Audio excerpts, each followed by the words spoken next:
SER Podcast.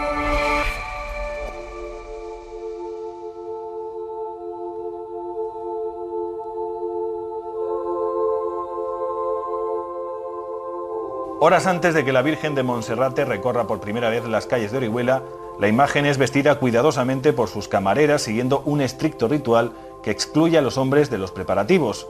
Aguardan a que el rector del santuario, o en su defecto una persona autorizada, baje la imagen de su pedestal. Tras llevarla a una sala contigua y a puerta cerrada, solo ellas tienen el privilegio de vestir a la patrona. Las camareras también son las responsables de escoger el vestuario que lucirá durante las fiestas patronales, de entre el extenso ajuar que la Archicofradía de la Virgen de Monserrate ha logrado atesorar a lo largo de los siglos. En esta ocasión se ha elegido un vestido restaurado recientemente que data del siglo XVIII y que lució por última vez en 1959.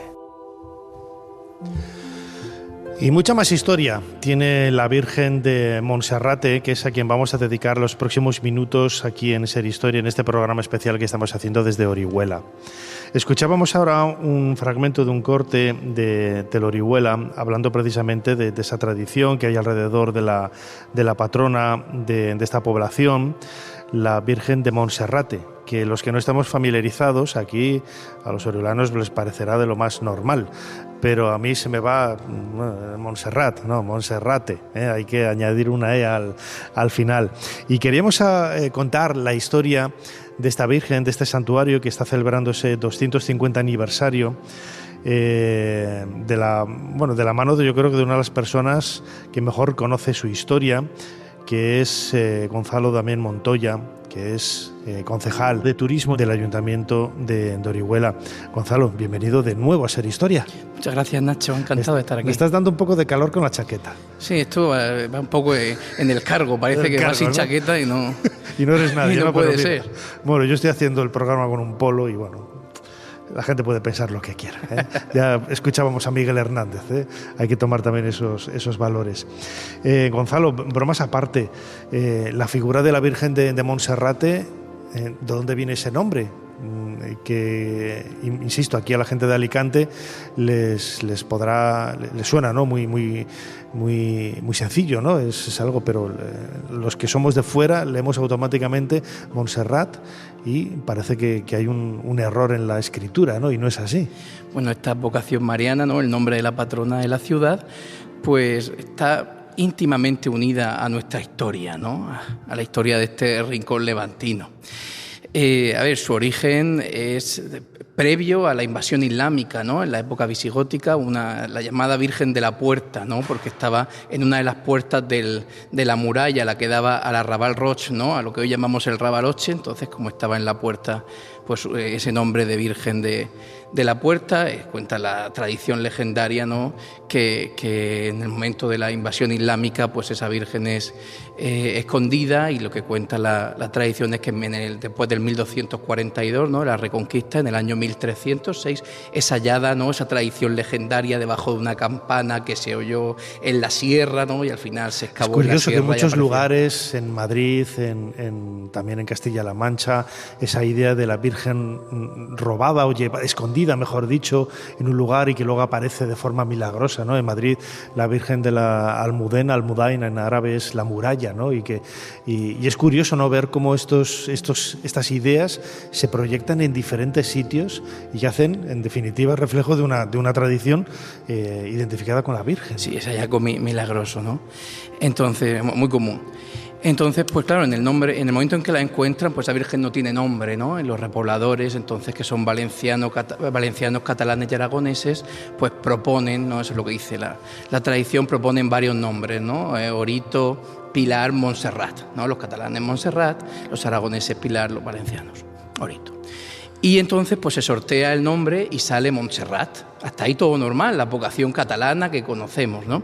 Democracia en la elección del nombre de la Virgen. Lo que pasa es que con el paso del tiempo, y esto ya pasa, yo creo que un poco más de la tradición legendaria a la historia, con el paso del tiempo la Virgen va cada vez cogiendo fama aquí en la zona de Orihuela, y las rentas que se reciben, ¿no? Esa iglesia de San Julián, que estaba pues a partir de la Reconquista, Reconquista y del hallazgo, ¿no? Donde se veneraba a la Virgen, la iglesia de San Julián, ¿no? Que es el antecedente del actual santuario, que como digo cumple 250 años.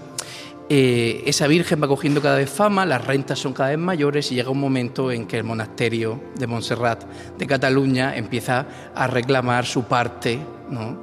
de estos ingresos por el uso de su denominación, de su advocación de Montserrat. Entonces se lleva un pleito a Roma, ¿no? La cofradía de Monserrate se había fundado en el 1482, es la más antigua de la ciudad, por eso lo de archicofradía de Monserrate. Entonces se lleva un pleito allí, el canónigo Masquefa representa a la ciudad allí ante la Santa Sede, ¿no? Y entonces una bula de Sixto IV, el Papa Sixto IV es el que resuelve, en una bula de 12 de agosto de 1483, ¿no? Entonces allí se reconoce a la cofradía y se reconoce esa advocación independiente, ¿no? Se le añade la E, luego perderá la T y pasa de Montserrat a Monserrate. Es una advocación nueva e independiente de la catalana Montserrat. También el nombre tiene mucho de simbólico de la identidad de Orihuela, esta ciudad en frontera, ¿no? Entre Castilla y Aragón, ¿no? Esa realidad fronteriza en una ciudad reconquistada por un príncipe castellano, por Alfonso, el hijo de Fernando III, que sería Alfonso X, pero luego que pasa a la corona de Aragón, ¿no? Luego pasa a la corona de Aragón. Entonces esa identidad fronteriza de la ciudad, que pasa de castellana a aragonesa, también se ven en sus patronos, ¿no? Esos patronos históricos son la Santa Justa y Rufina, más castellanas, y luego tiene ese patronazgo, llamemos aragonés, de esa Virgen de Montserrat, oriolanizada a Monserrate. Claro, fíjate que la ubicación del emplazamiento donde está el santuario, que ahora, como digo, está celebrando esos 250 años, con esa inauguración en 1776, la gente, los creyentes, nunca dan puntada sin hilo, ¿no?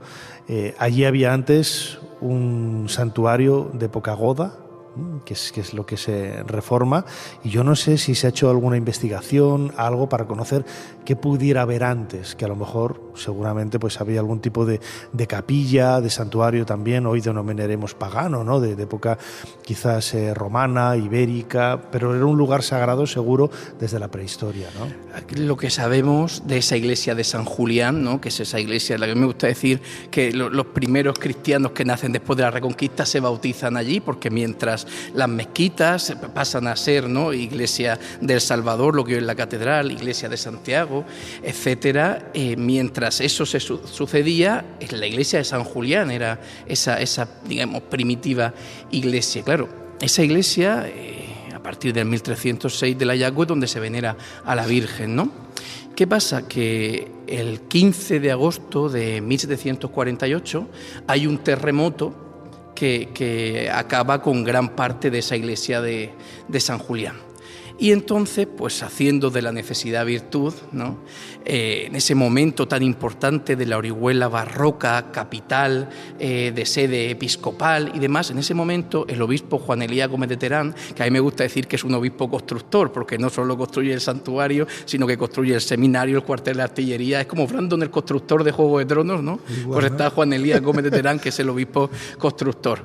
Y entonces, no solo reforma esa iglesia de San Julián, o la reconstruye, no, sino que hace todo un nuevo santuario barroco, ya tardobarroco, de transición al neoclásico, que se tarda 25 años en construir. El terremoto fue, como he dicho, en 1748, el 15 de agosto. El nuevo santuario actual, se empieza a construir en el 1750 y se concluye en el 1775. 25 años, ¿no?, de construcción del nuevo santuario, y la Virgen, que durante ese tiempo había estado en la catedral, vuelve en 1776, cuando se consagra el nuevo santuario, que es de lo que hoy, en 2026, celebramos el 250 aniversario de la apertura, consagración e inauguración de ese nuevo santuario, que fijaos, no solo viene a sustituir esa antigua iglesia que, como digo, es visigótica, incluso parece ser que previa, ¿no?, al periodo visigótico, sino que aprovecha ese espacio y lo amplía. Ahora mismo, en la zona del transepto, ¿no?, es una planta crulatina, en la zona del transepto lo que permanece es lo que era esa iglesia de San Julián. Es lo que te iba a preguntar, ¿se conserva algo? Si visitamos ahora el santuario, ¿se conserva algo de la iglesia primitiva? Sí, a ver, lo que es la ampliación del santuario sería toda esa bóveda de cañón, sería la parte vertical de esa cruz, de esa planta de cruz, la nave, eso es lo nuevo. Pero la parte del transepto, ahí está lo que llamamos la capilla del hallazgo, que esa zona era la que ocupaba la iglesia de San Julián. Ahí está el retablo del siglo XVII, ese retablo que estaba en la iglesia de San Julián, donde estaba la Virgen. Y ese retablo está sobre la cueva del hallazgo, la cueva donde la tradición legendaria dice que apareció la Virgen. Entonces, es que más que una construcción de un nuevo santuario, es una reforma y ampliación de la antigua iglesia de San Julián. La verdad que es un templo en el que conviven varias realidades históricas. Esa primitiva iglesia de la Reconquista, la Virgen pasa al transepto, ¿no?, a la zona del altar mayor actualmente, ¿no?, ese retablo barroco de Antonio de Villanueva. La Virgen pasa ahí, ¿no?, con esa idea del barroco, en el marco de esa archicofradía que es esta realidad, digamos, colegial, asociativa, también ya tardomedieval, ¿no?, siglo XV, y luego el gran santuario barroco de transición al neoclásico. Quiero decir que en un mismo inmueble podemos ver la historia de la ciudad desde la Reconquista hasta ahora. Fíjate, esos 250 años que estamos celebrando del santuario nos está ofreciendo un edificio singular, ¿no? Lo has descrito un poco, los materiales, ¿no?, que tiene esas piedras de colores, rojo, negro. Nos está hablando también de un edificio, no voy a decir de lujo, ¿no?, pero rico, en el sentido de que está bien hecho, vamos, tiene una categoría. Sí, a ver, es un retablo barroco, como digo, con su nave central, su bóveda de cañón, sus capillas laterales y su altar mayor con su retablo mayor, y ahí está el camarín de la Virgen, al estilo del barroco. La Virgen no queda en ese altar lateral de la capilla del hallazgo, sino que pasa al lugar central del templo. Y en ese retablo barroco, como digo, de Antonio Villanueva, se cuenta un poco la historia, ¿no? Se ve la campana tocada por los ángeles, y luego incluso a los lados de la Virgen está Santa Justa y Rufina, esas patronas históricas castellanas, las patronas de la Reconquista. Como digo, es un templo en el que se ve muy bien el paso de la historia en Orihuela, un templo que ha visto pasar los siglos en la ciudad, y luego en el que es un templo que, en mi opinión, representa muy bien lo que es el último tercio del siglo XVIII, porque por supuesto que es un templo de idea barroca, ¿no? Sigue las líneas barrocas, ese gran retablo mayor, esa planta de cruz latina orientada de oriente, con la Virgen en medio, pero ya se ve también esa tradición, esa transición al neoclásico, ¿no?, ese academicismo que va entrando ya a final del XVIII, se ve estupendamente en unas líneas más sencillas, ¿no? Uh-huh. Fíjate, antes lo comentábamos, ¿no?, con esa guerra incivil, que a mí me gusta llamar así, española, se perdió la talla original. Y tuvo que ser repuesta, ¿no?, en el año 1942, creo que fue, sí, por una nueva talla, ¿no? Sí, la talla original, esa talla que la tradición legendaria dice que es San Trifón, discípulo de San Lucas, esa talla que por lo menos es de tipo gótico, esa talla o previo románico, esa talla se pierde en la época de la Guerra Civil, es destruida, y entonces lo que se hace, José Sánchez Lozano, ¿vale?, que es escultor de aquí, de la zona, que lo que hace es recuperar muchas de las imágenes perdidas en la guerra, muchísimas de las más importantes, Nuestro Padre Jesús, la Soledad, la Inmaculada, ¿vale? Lo que hace es recuperarla, pero no hace una imagen nueva y ya está, porque él hace su propia imagen, se dice copia exacta de la anterior, pero utiliza la cara y las manos de una Virgen también antigua del XVIII, también el niño de una imagen previa.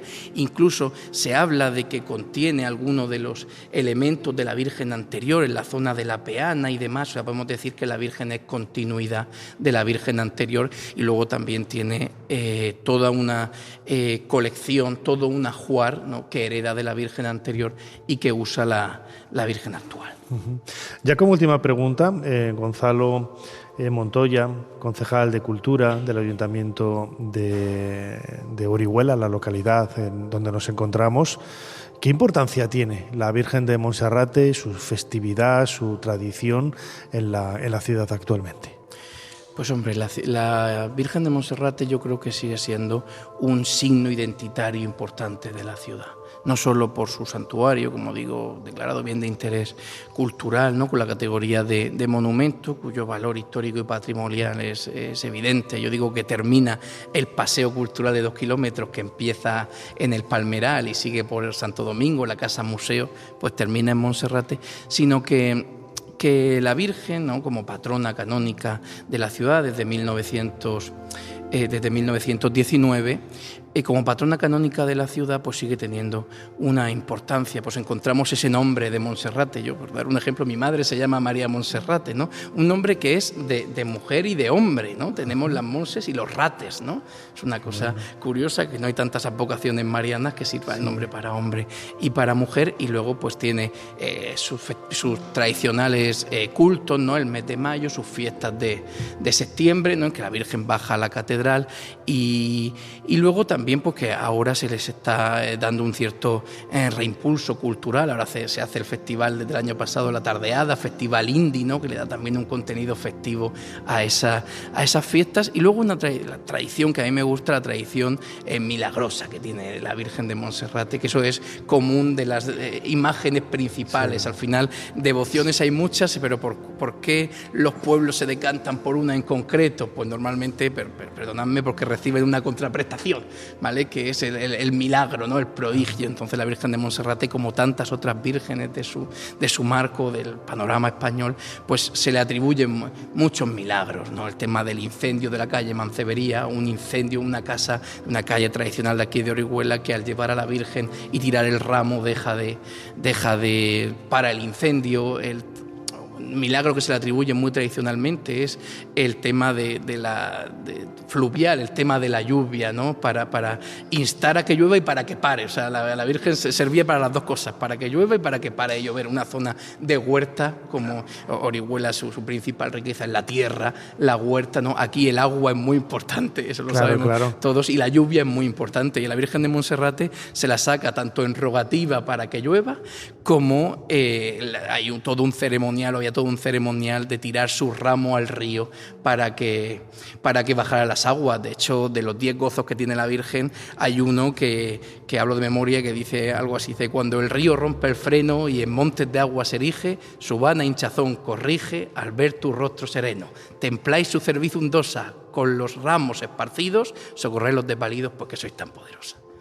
Qué bonita la historia de la Virgen de Monserrate, una tradición que comienza pues hace 250 años, es el santuario, pero esa Virgen tiene muchísimo tiempo más, una tradición, como digo, que es identitaria. Lo decía ahora nuestro invitado Gonzalo Montoya, concejal de Turismo del Ayuntamiento de Orihuela. Gonzalo, una vez más, como siempre, muchísimas gracias. Me encanta el entusiasmo con lo que cuentas esta historia.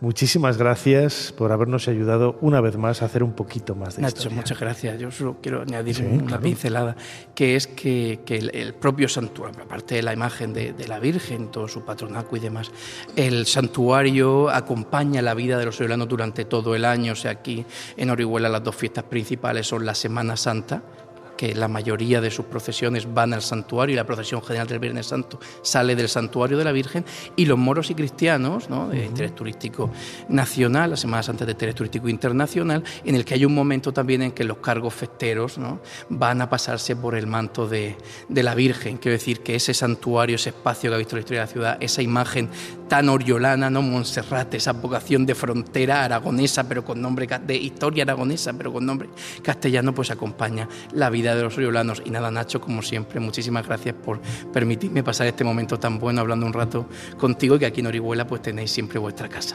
Muchísimas gracias, Gonzalo. Para no perderte ningún episodio, síguenos en la aplicación o la web de la SER, Podium Podcast o tu plataforma de audio favorita.